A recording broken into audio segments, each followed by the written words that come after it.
All right, questions about the EKG? That's kind of like a crash course in EKG. You should know, here's some pointers. You should know what each part of the EKG is. P wave, QRS, T, that kind of stuff. You should know what they represent. You should know what's happening to the heart during those times.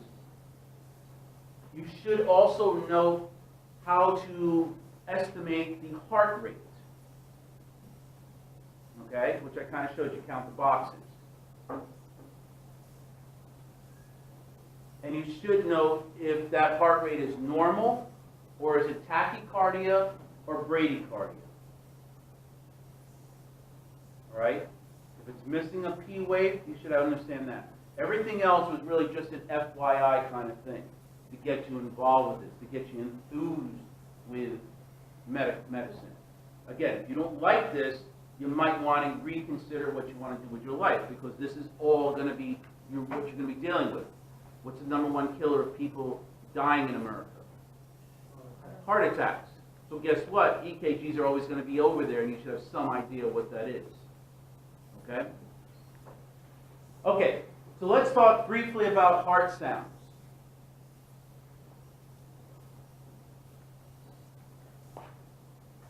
Best way I could explain to you is there's 2 heart sounds, right? Bump, bump. Or what we refer to it as is lub, dub. The first heart sound will be lub, the second heart sound will be dub. All right? And it's due to turbulence as the blood flows through there and then it closes. That's what you're hearing. It's like as blood goes through there, when the valve closes, it stops the blood from going, and the blood turbinates. It moves around, and that's what you're hearing there. Okay? So we have lub, which is going to be our first heart sound. We refer to it as S1, sound 1. This is the time when the closure of the atrioventricular valves occur, the mitral and tricuspid valves. For our purposes, they close at the same time. There's a slight miss. You really can't hear it. I mean, if you hear it all the time, you'll be able to hear it. But for our purposes in this course, the mitral valve or bicuspid valve, mitral valve and the tricuspid valve, they close at the same time in a healthy person. All right? And it will be making a sound of S1, lub. Okay? These are the atrioventricular valves, the valves in between the atria and the ventricles.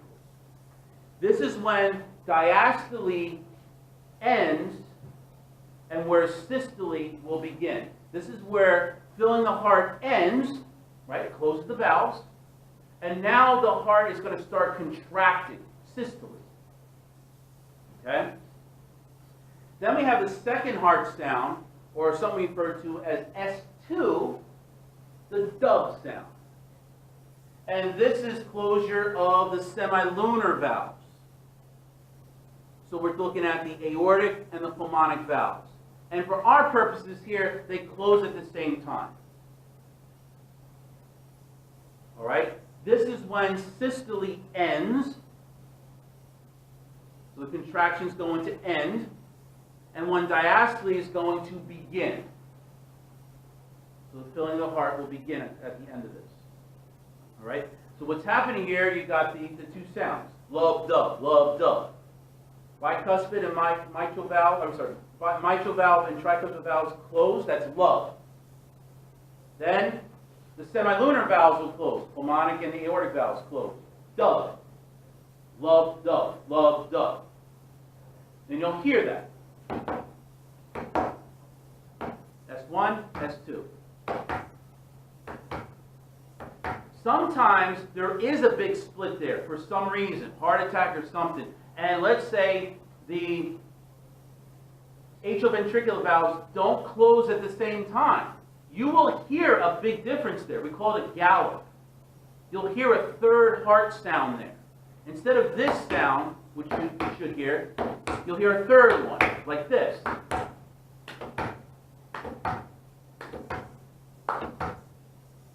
It sounds like a gallop, and we call it a gallop. But there's a third heart sound there. Now, in reality, it's more like this. All right?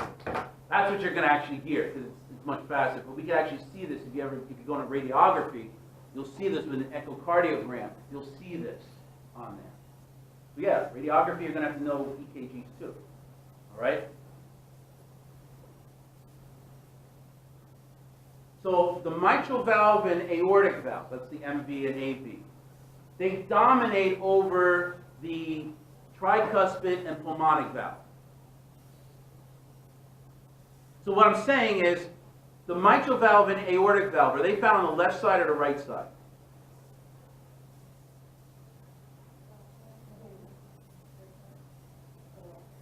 Mitral valve, what side? Left side. All right, aortic valve. Left side. Guys gotta know this, all right? That's on the left side. There's more pressure over there. So those sounds are gonna be more prominent than on the right side. Okay? And it's because there's higher pressures on the arterial end. When that left heart pumps out blood, it goes into the arterial system. Sounds are not best heard over the valves. Sometimes it's better to actually hear it with blood being swooshed backwards into the chamber it just came from. So when a doctor or a nurse or whoever is going to listen to the heart valves, it might not be right over that valve. It might be a little bit better that you could hear it better because of where the blood is being sloshed backwards. Okay? So, clinical application. Murmurs.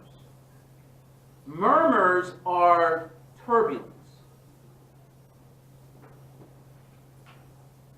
Let me show you what's going on. This is a little bit introduction for what we're going to talk about next week. If this is a blood vessel, all right, so don't look at this in terms of valves right now. But if this is a blood vessel, the blood flow is going to go straight. We say that this is a laminar blood flow because it goes straight. And when it goes straight, you don't hear anything. However, if there was something there, let's say a blood clot,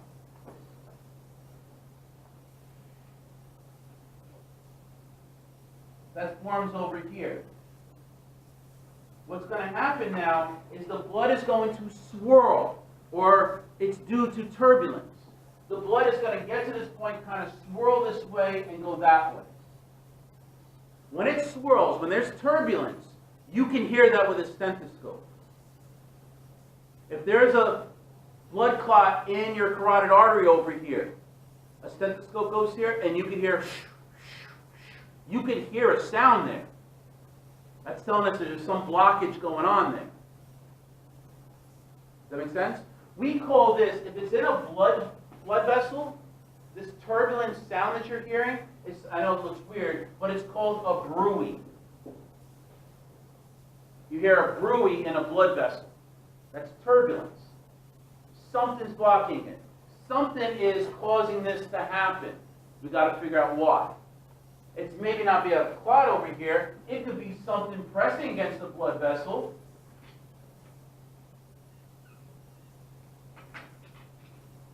Like a tumor from outside the blood vessel is pressing on that, and that's going to cause a bump here and cause it to swirl, and you can hear that also. That's a bruit also. Does that make sense? Okay? Turbulence you can hear. If there's turbulence in the heart valves, so if the valve opens all the way, blood pushes over there, and you hear it slam shut, that's fine.